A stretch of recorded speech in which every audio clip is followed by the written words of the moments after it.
बिस्मिल्लाहिर्रहमानिर्रहीम। अस्सलाम वालेकुम। 5th क्लास कैसे हैं स्टूडेंट्स? मैं उम्मीद करती हूँ कि सब ठीक होंगे और अच्छे से अपना काम कर रहे होंगे। चलें बेटे अपनी उर्दू की बुक खोलें और जो उसकी एक्सरसाइज है आज हम वो मुकम्मल करेंगे। चले आएँ देखते हैं। सवाल है, बादशाही मस्जिद की अंदरूनी दीवारें किस तरह की हैं? जवाब है इसकी अंदरूनी दीवारों पर कुरानी आयतें दर्ज की गई हैं और मुख्तलिफ पत्थरों से नक्शो नगार बनाए गए हैं। अगला सवाल है, मस्जिद के करीब वज़ू के लिए बनाए गए तालाब की ख़ास बात क्या है? जवाब है इस तालाब के इर्द गिर्द लगा सफ़ेद पत्थर इसे गर्मी में भी ठंडा रखता है।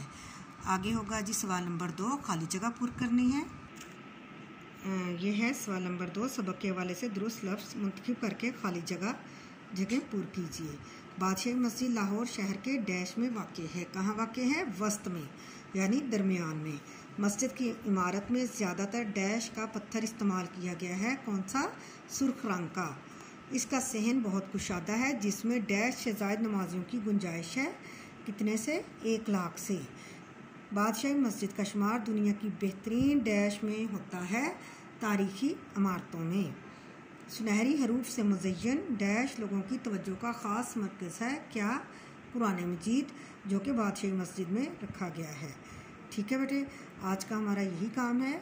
मैं उम्मीद करती हूँ कि आप लोग इसको समझ के काम करेंगे। ठीक है, अल्लाह हाफ़िज़।